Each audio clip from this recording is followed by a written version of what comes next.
Second, let's just be crystal clear about what's just happened. You brought up the subject of cancel culture. I asked you, did you feel your departure from CNN was an example of that? And you answered the question. And I think it's perfectly reasonable. And I answered the question. Perfectly reasonable in that if you'd said to me, I don't want to talk about it, fine. You said what you're going to say. By the way, we don't. Disingenuous. I don't like arguing like this. I'm not going to get into an argument with you. Piers, I think that's completely disingenuous. And I think anyone watching that. What are you talking about? And so if you will let me, if you will allow me, please. What please are you stop talking about? Me, okay, did you invite me here to interrupt me, or are you going to let me? I think you're being a complete dick, if I'm honest with you. Well, I must tell you, Piers really shows his in this one.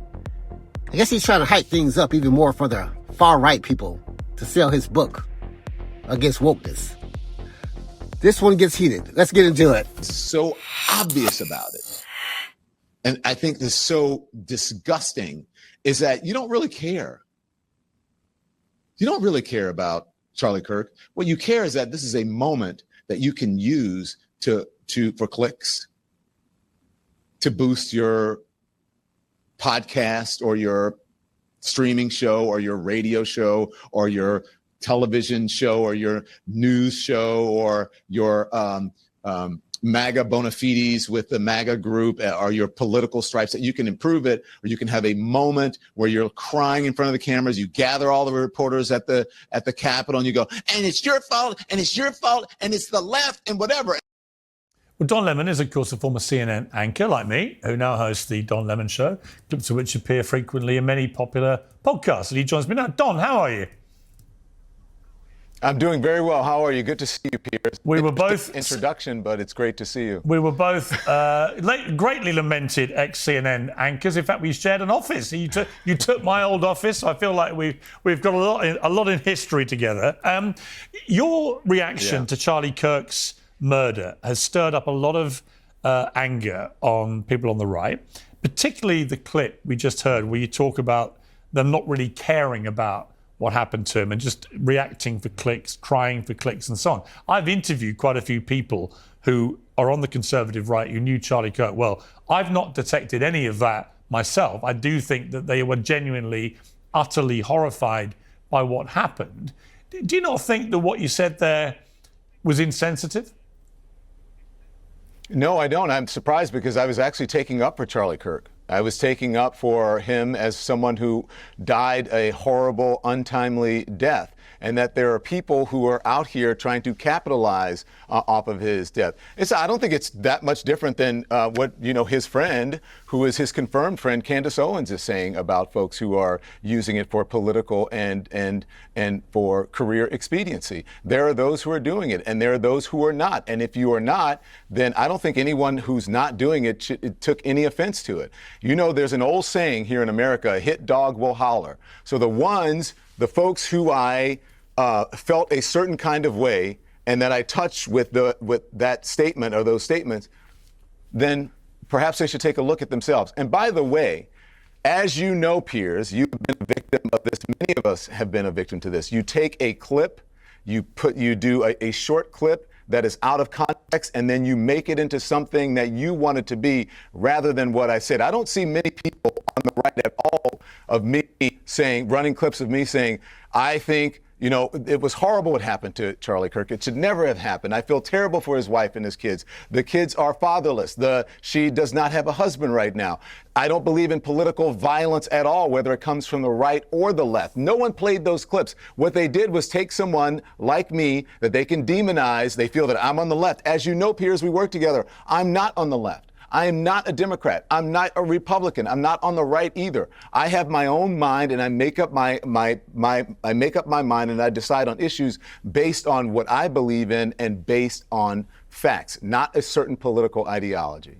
Well, look, I would say that you're clearly a lot more left than right, surely.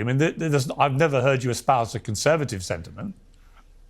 I am a lot more fact-based than I am anything. And so I don't believe you are free to think that I'm on the left. And perhaps in this time that we're in now with the Trump administration and with MAGA, perhaps facts are on the left. And if you deem that being on the left, then so be it. I don't see myself as being a political figure or a figure who's on the left. It's interesting. It's interesting your characterization about facts, because I would argue that one of the reasons Trump got re-elected against all the odds, if you think about what happened after January 6th and everything else, the fact that he got re-elected, I always felt was three-pronged, right? One was immigration. I think Biden completely dropped the ball with immigration, particularly on the southern border. Secondly, the economy. And thirdly, the whole woke issue, the whole woke culture. And in particular, I would say, the issue, for example, of trans athletes in women's sport, which is, to me, if you're talking about facts, it is something that most Americans looked at and went, you know what, this is ridiculous. How can you deny biological reality? How can you go against scientific fact? So many would argue that it was the Democrats who lost track of facts and moved into a slightly strange, surreal place where they were trying to deny stuff which most Americans went, well, that's ridiculous. Yeah.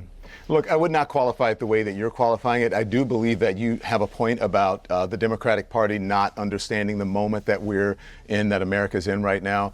As far as trans athletes, I think that was, although I understand to certain people it is a big deal, it is such a minute, small percentage of the population, and the trans athletes that are actually in schools and that are competing in competitions. It's so minor. It affects so few Americans. I'm shocked that it was used to the level that it was in the election, and to great success. And so I must commend the Republicans on an issue that wasn't really an issue for most Americans, that they made it into something that helped to catapult this president into office. Now, but you see, I've heard a lot of Democrats using that argument, and I've said to them, one of the most effective. I'm gonna cut in here real quick, and I'll get you back to the video.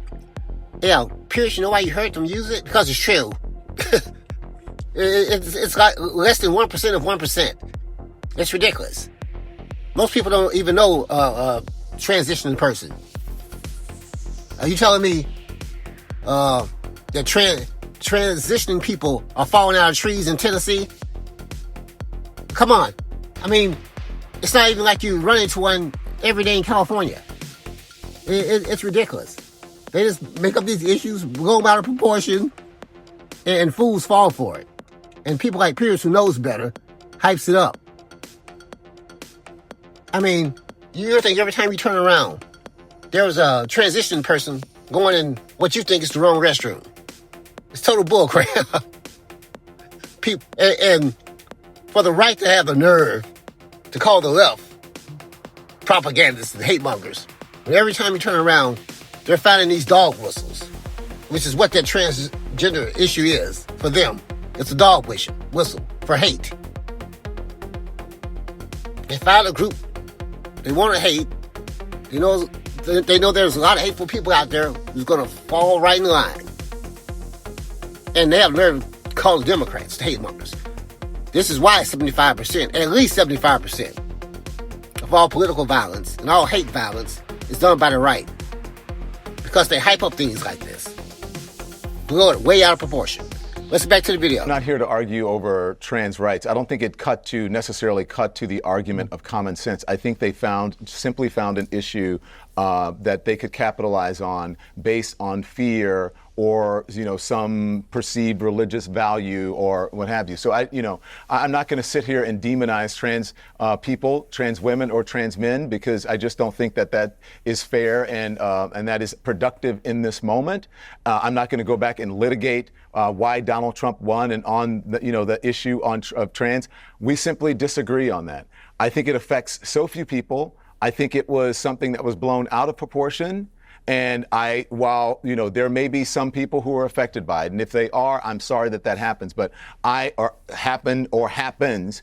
But I just don't think that was an issue that focuses. So when on you see, for sense. example, in the Paris Olympics, when you saw Imam Khalif, an Algerian boxer, who had been banned from the World Championships for testing positive for male chromosomes. When you saw a young female Italian boxer quit after 40 seconds because she'd never been hit that hard and genuinely feared for her life, and Iman Khalif goes on to win gold medal at the Olympics, does that not ring an alarm bell for you, Don? I mean, do you not think that the reason we separate sexes in the Olympics is because males have an advantage? I mean, why would you not think that's important? Do you want me to tell you the truth? Yeah. Let me tell you, Piers, I'll tell you the truth about this. I heard about this story, but it's not something that I focus on. I'm not watching the Olympics like that. Maybe I'm different. I'm just not. I'm not that interested in watching everything. I like to watch the swimming. I like to watch the gymnasts. I'm not interested in boxing or any of that because I think it's a brutal sport anyway. So for me, it's just not that interesting. I'm sorry that anybody was hit that hard, but if you put yourself in the arena to be hit and someone hits you hard, then whose fault is that? Well, you expect to be hit by other women, not men. Well, I don't know that. I don't know who she expected when men to be hit hit women, by. we call it violence. I'm sure she saw. I'm sure whoever was in that competition understood who they were going into the ring with. And if you put yourself in that competition in the middle of a ring where punches are being thrown, then you can expect to get hit hard, whether it is a man or a woman. And that's all I have to say about that. So you would have no objection to men fighting women in a boxing ring? I did not say that. I just said that's all I have to say about that. But isn't that the implication of what you're saying? No, I've said in many different ways, that's all I have to say about that. Right. But I'm just trying to clarify what you just said about the boxing. Are you saying it's okay for men to beat up women? I think I've been very clear. That's all I have to say. I think I've been very clear to you. That's all I have to say. Well, you about have. it. I'm If just you a bit don't startled play the by tape what back if you don't understand. No, I'm just startled by what I think I just heard, which is you seem to think it's okay for men to hit women in a boxing ring. Is that what you said? Clarify if you didn't. I didn't say. I don't think it's okay for men to hit women anywhere. So why would it be okay in a boxing ring?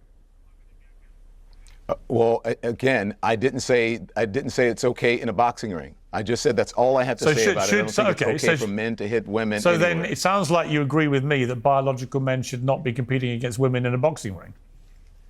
Piers, no matter how hard you can try to, I told you, that's it. It's not a gotcha question. I'm not agreeing with you. It's not a gotcha question.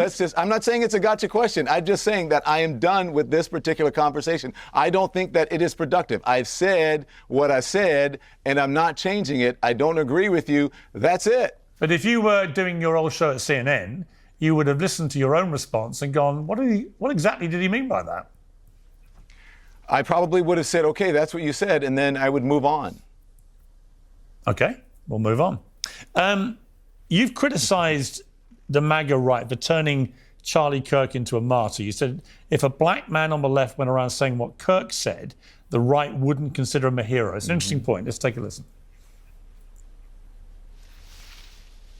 Saying white women do not have brain processing power and are stealing jobs from black men, the right would fucking lose their minds. Mark Lamont Hill, Brolin, Michael Eric Dice. Let's say these brothers, or Bakari Sellers, or someone like that. If they went around saying some shit like that, they would be canceled immediately. They would be fired. People would scrub them from their whatever business that they work for. Or if they said, when I get on a plane and I see a white pilot, I'm like, damn, we're going to, I'm worried. Yeah, it's interesting because I've seen that blow up a lot in the last few days. So I went back and actually watched exactly what Charlie Kirk said. Where are you watching all this? I haven't seen any of this blow up that you're talking about. Oh, yeah, it's been everywhere. Everyone's been showing clips of Charlie Kirk all week on social media. I have not seen it. I guess maybe I'm just not on social media. I mean, what's interesting is when you watch it all in context, it's a discussion that is prompted by the fact that Joy Reid, who you know well, had admitted she only got into Harvard because of DEI. So he said it all in the context of her revealing that, and which I think changes the impact of what he was saying. He wasn't just coming out with this. He was saying, there's Joy Reid admitting that she only got into Harvard because of DEI. Mm-hmm. What's your question? So my question is, you've cited that example of him just unilaterally saying black women don't have the brain processing power and so on. But when you actually watch the whole clip in context, that's not what he said. You're making my point about the clip before, and which is the same point about the clip now that you played of me, where the context is explained, which is he was talking about not only Joy Reid, Sheila Jackson Lee, and Ketanji Brown Jackson. And it wasn't DEI that they were referring to. They were having discussions about affirmative action and about qualified people, qualified women of color who were offered opportunities or given opportunities that they may not have been given if it were not for affirmative action. And nothing to do with diversity, equity, and inclusion. And so what he said, and I watched the clip, he said that what they were admitting to is that they were somehow a DEI hire and so on, and about brain processing power. I would suggest that you go back and listen to the clip that clip in context of what he was saying. He clearly said what he said, and I guess because of political ideology or because of bias, people are trying to interpret it and make it into something else. That is not what he said. Okay, he was very clear about the brain processing or lack of brain processing power for black women, or for those black women. With Charlie Kirk's death, a lot of people on the left have come out gleefully celebrating what happened. A lot of people have been posting stuff on social media, very happy, and they've turned out to be, teachers, professors, doctors, nurses. I mean, people in extraordinary positions of power over other human beings. What should happen to those people? Well, I think we should look at every circumstances. It should be taken on the circumstances should be taken on their own merit, and what should happen to them should be taken, on individual merit. We should look at each of them. Now, I don't believe that anyone should be celebrating anybody's death at all, ever. And I don't think anyone should be celebrating Charlie Kirk's death. We know, and you know, Piers, that freedom of speech does come with consequences. And there are limits, there are limitations to freedom of speech. And if you work for a private company, they have the right to fire you or discipline you for whatever it is that they want. If you break the rules, their codes of conduct, then you have to suffer the circumstances. So, look, I 100% unequivocally believe that no one should be celebrating anything, and if any of those people broke the rules of their employer, their codes of conduct, then they should be disciplined or fired if it warrants it. Do you agree? But I don't believe in canceling people. Right. I think there's a lot of cancellation going on the right now, and I'm not comfortable with it. Do you feel? I wasn't comfortable with it on the left either. Right. Do you feel you were a victim of cancel culture at CNN? I probably, I don't think, I look at everything as an opportunity. Probably, yes. I'm sure that I was a victim of cancel culture, but I would say mostly on the right for cancel culture. For those who don't know what I'm talking about, this is what led to you leaving CNN. Let's take a look at the clip. She says people, politicians or something are not in their prime. Nikki Haley isn't in her prime. Sorry. When a woman is considered to be in her prime in her 20s and 30s and maybe 40s. What are you talking? Wait. That's not according to me. Prime for what? It depends. I mean, it's just like prime. If you look it up, if you Google when is a woman in her prime, it'll say 20s, 30s, and 40s. I don't necessarily. 40s. Oh, I got another. I'm not saying decade. I agree with that. So I think she has to be careful about saying that. When you watch that, Don, I happened to be watching that live, and I was like, "Whoa, what did you just say?" If you had a do-over, would you say that again? I mean, what led you to say that? Okay, Piers, let me just say this. I'm going to answer your question, but just so the audience knows, and I hope you don't cut this out, when I asked you what subjects you wanted to talk about, you know what you said to me? You said, I want to talk to you about freedom of speech in America and the response to Charlie Kirk's death. Yeah. Not once did you mention that we were going to talk about CNN or whatever. So, and had I known that, I probably wouldn't have accepted this interview. You have invited me on many times, and I tell you, Piers, I know you. I would come on your show, but I don't do panels. And so when you said I'm not going to be involved in a panel, I agreed to come on your show. But I thought you would also stick by the subjects that you told me that you were going to talk about. Just to be clear, rather than try to ambush me with something. Just to be clear, so, you and yes. I haven't. Well, Don, just to be clear, you and I haven't had any conversation about your appearance here. You're talking about my team talking to you. Yeah, no, and I saw you, Piers, in a restaurant, and I said, hey, Piers, good to see you. Yeah. I would come on your show, but I don't do panels. Right. And I not said on the a same panel. thing to your bookers. There's only one and of so you, when Don. I asked you, Okay, and so yes, and I said that's why I agreed to do it. But when you asked me, or when your team asked me what subjects, and I asked them 2 or 3 times, I have the text messages, what do you want to cover? Yeah. Not once was CNN mentioned. So I don't appreciate being ambushed. But let me answer your question. Hang on one second. No, Don, hang on 1 second. Let's just be crystal clear about what's just happened. You brought up the subject of cancel culture. I asked you, did you feel your departure from CNN was an example of that? And you answered the question. And I think it's perfectly reasonable. And I answered the question. Perfectly reasonable in that if you'd said to me, I don't want to talk about it, fine. You said what you're going to say. By the way, we don't. Disingenuous. Don, we don't edit. I don't like arguing like this. I'm not going to get into an argument with you. Piers, I think that's completely disingenuous. And I think anyone watching this What are you talking about? And so if you will let me, if you will allow me, please What please are you stop talking interrupting about? me, okay? Did you invite me here to interrupt me, or are you going to let me I think you're answer the being a question? complete dick, if I'm honest with you. Okay. I do. Well, that's very kind and respectful of you. It wasn't intended to be kind or I don't like the ad respectful. hominem attacks.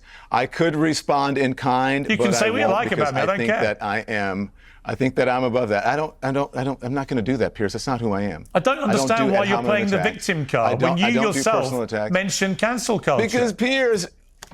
Oh my gosh. Okay, hold on. Let me do this. What are you going to do? Here we Read go. out my If you team's want me to do messages this, to you? Piers, it should be embarrassing. Yeah, I can read out the team messages to you because I just think it's completely unfair, and you know that. I'm prepared to answer your question, and then I'm going to move on. I told you I'm prepared to talk about Charlie Kirk's death, the response to it, and cancel culture, and freedom of the press. So and freedom of speech. You were prepared to talk about cancel culture, or you weren't? No, I'm not prepared. Oh, you're not prepared to talk about cancel culture. But that has. Oh my God, Piers, could you stop interrupting me? Not really. You're kind of exhausting me. It's ridiculous.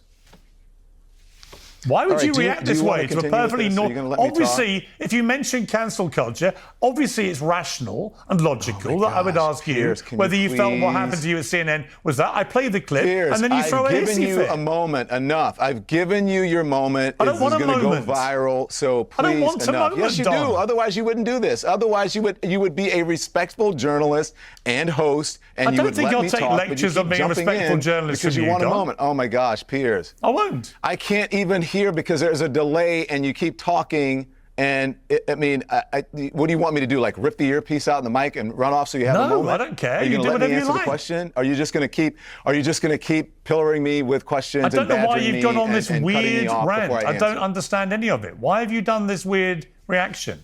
I simply asked you about whether you felt your departure from CNN was, in your eyes, an example of cancel culture. I played the clip, Piers, and you're I then embarrassing said, yourself, I then said, and I tried when you to, watch it back, do you Piers, really understand what you were saying? This is why I don't do this, but you're embarrassing yourself, Piers. Actually, you might be embarrassing yourself, Don. Oh my God. Okay. Yeah, you might be. Have you thought of that? Okay. You're a journalist. You don't want to talk about a story, a massive story that involved you? Piers, can we move on? You can let me answer the question, and then we can talk about the things that you invited me on to talk about. Why don't you just answer the question to start with? And we've gotten so far away from what you wanted me to answer that we're off into La La Land. So let me say something about that.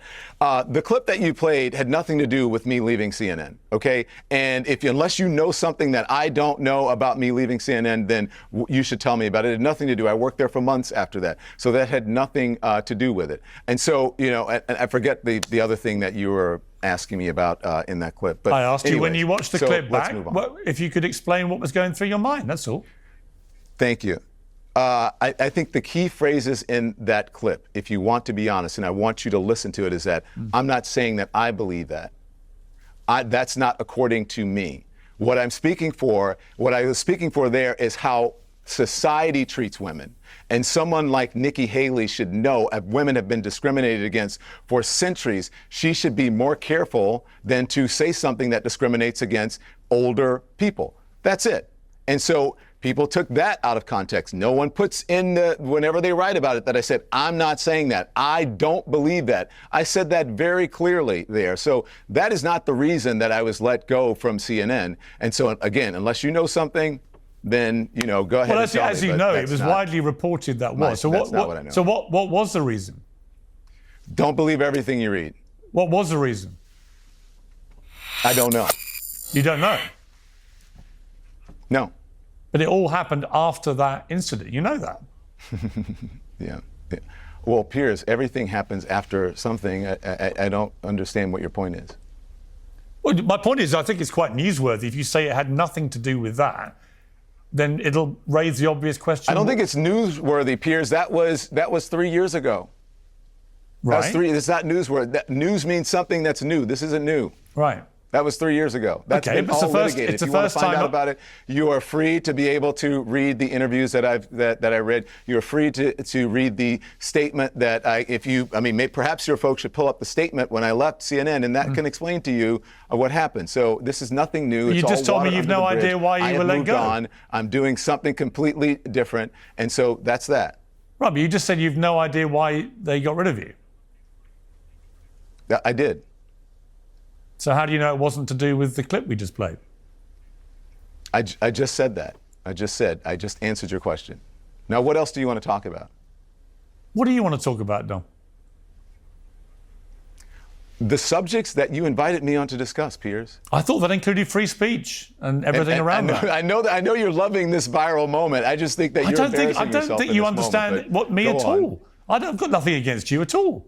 Never have had. I was Piers, perfectly. you think I don't understand you? Piers, I worked with you for years. I know more about you probably than most people who are watching this program and a lot of the people who are working with Right. you. Why would I worked with your staff. I inherited your staff at CNN. I know way more about you than I would care to know. I know way more about how you do business and how you approach journalism than I care to know. I have not been on anyone else's show. I don't want to be on anybody's show. I don't want to do panel shows. I don't want to argue with people about things that are inconsequential. What we should be talking about right now is how to keep what happened to Charlie Kirk from happening to anybody else. That's where the conversation should be. But instead, you're trying to get a moment. You're trying to make some news out of something. But go ahead.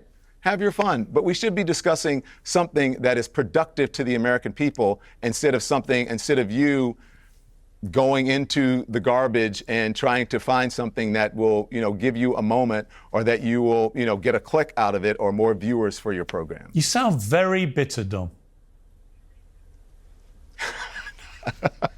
Piers, are you kidding me? No. Bitter. I'm the happiest go lucky person ever. I'm just exposing your hypocrisy and how you lied to me about what you wanted to discuss. I've never That's talked it. to you about this interview at all. You don't have conversations with your producers? So your producers lied to me, or you don't? No. You're not that You've involved admitted, in. You've maybe admitted you're not one that- of the subjects you're we not wanted to that talk to you involved- about. You're not that We involved wanted to in the talk to you. editorial process of your We own wanted to show, talk to you. where they don't convey to you By your own admission. what you are. You know what, Don? That the guest You know what, Don? is going. What the guest is going to talk about know what, on Don? the You program. obviously expected Are you some- not that involved in the editorial process of your own show that you don't know that? You've Piers? already admitted that one of the subjects was free speech, and yet here you are getting enraged about me exercising my right to free speech to ask you a few questions. Piers, I'm not enraged. I'm not enraged at all. I think this is kind of funny. I'm not enraged at all. I mean, it's kind of exactly what I thought. Like, hey, I don't want to go on the Piers Morgan show because of the spectacle of it all. And so that's confirmation of that. But I'm glad you got this moment. This is a moment for me as well. That's going to play out on social media. It's going to be good for me too. So go for it. What moment do you think we've got? Piers, come on. Come on, I don't know what you mean. Come on, let's do something that's more productive than this. Well, look, Let's be adults here, Piers. Come on. Honestly, when you do this, when you say that I'm into journalism, and you do this, or like it's not journalism, you've taken a big high moral ground Piers, about. Hang on, I'll ask you a question. I am taking a moral high ground. Piers, you should know better than anyone where this conversation should be going, especially since you understand what happened at CNN with you. With gun control in the United States. Yeah. That was a big thing for you when you were at CNN, and I'm not sure what happened, if that was part of the reason that you were let go. But You know, hey, Piers, this is Don Lemon. I know you. I've worked with you. I know a lot about you. So let's just move on and be adults. And so let's talk about, I think, something that would be important to you, and that is sensible gun legislation in the United States that would have perhaps prevented the untimely and sad death of Charlie Kirk. Can we do that? How would it have prevented it happening? Why don't you tell me? Because you are an expert on the subject, at least you were when you were working at CNN. You were very pro gun legislation, and I believe, if correct me if I'm wrong, pro gun control. Yeah, I don't understand how you stop a deranged young man who the investigators say has become radicalized to the left from taking his grandfather's old rifle and using it to fire one bullet that kills Charlie Kirk. If you can think of a legislation that would stop that. I think you just answered that. You said your grandfather's old rifle. Right. So look, perhaps it should have been in a safer place. Perhaps Would you know where it was? There should be rules. Hang on. There should be rules as it relates to people, young people in the house who can have possession of guns. There are a whole lot of things that we can talk about as it relates to sensible gun control and rules and laws around guns. And so, I don't know the circumstances in his home. I do know that it was a conservative MAGA family, a gun-loving family. And so perhaps if we didn't have more guns than people in the United States and our gun laws weren't so lax, perhaps we could prevent a whole lot of these deaths. You're in the UK, all over Europe, all over different continents and different countries in the world. Everybody has mental health issues. Everyone has problems. But you know what they don't have? As easy access to guns as Americans do, and as many guns as Americans do. And so that is the only difference in this. And so to me and to most sensible people in this country and all over the world, it seems to us and me that perhaps if we got a handle on that, we too could be like England. We too could be like Ireland. We too could be like Italy. We too could be like even countries that are not a part of Europe.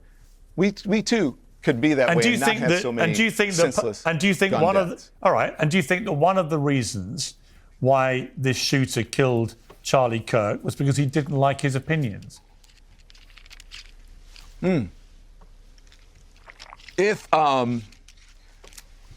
If what law enforcement said about if the text messages or if that all comes out in evidence and they are true, then yeah, I think he's given his reasons. I think he gave the reasons. He didn't like what Charlie Kirk stood for. He didn't like what he said. I don't believe that's a reason to kill anybody or shoot anyone. But if this is true, he has admitted to that. Okay. And finally, Don, we started this, just to be fair. You said you don't like the way that the MAGA crowd have reacted to Charlie Kirk because they're doing it just for clicks and stuff about somebody's death. And yet some of them, I said some of them. Okay. I said some of them, not all of them. Which ones in particular are you thinking of? Well, if you go back and watch the Don Lemon Show on YouTube, or if you watch Don Lemon on social media, you will find I mentioned certain people, and you can find it there. So boy, I tell you, Piers is really trying to sell that book, isn't he? When he gets a black American gay man on his show and goes after him on wokeness, boy, Piers, I gotta tell you, man. You're going to get all the right-wing hate mongers you can stand. You're going to sell that book. I'm sure you got enough of them on your side. With this episode alone. Yeah, he was on it, boy. He was doing all the hype tactics you can do to appeal to right-wing hate mongers and fools who are simple-minded, who fall for these kind of dog whistles. Yeah, it's funny. Don Lemon brought some, it's not brought up enough. If they really care about the situation, that's the right, especially right in our country. You notice how they haven't mentioned doing anything about making it safer, having stricter gun laws for people who should. It should be very hard for some people to get guns. You know, people who beat their wives who beat their husbands, people with mental issues. But it's not that hard at all. Just reasonable gun laws. Like every other first world country. Every other first world country. Have reasonable gun laws. This doesn't happen there. Doesn't happen in England. Doesn't happen in Canada. Doesn't happen in Australia. Doesn't happen in Germany. No other first world country. Except here. Republicans won't ever do anything about it. Because their pockets are being lined by the gun lobby. And to get back to Charlie Kirk real quick. It's appalling that any Democrat will have signed that remembrance law or petition, whatever it was, a vote that they had. I'm appalled any of them did it. You signed something for a man, a moment of silence, for a man who did everything he could to make sure you lost your election. A man who was a podcaster. There was a hate monger. And a bad debater. He was a hate monger. Don't give me that out of context bullcrap. No, it was totally, everything he said was totally in the right context. He was hateful. He was a bigot. No one should be signing that. I'm surprised only 58 Democrats decided. None of them should have signed it. No Republicans should have signed it. It's appalling that we're putting hateful racists on pedestals and statues, but you got a problem with wokeness. And it's worse, wokeness is trying to make people feel okay. Not being a bigot, not being prejudiced. But there's something wrong with that. But it's okay to put racists and bigots on statues and have a day of remembrance. Get you fired for saying the hateful things that they said. Just calling out the bigots that they are. Because no, we can't have that.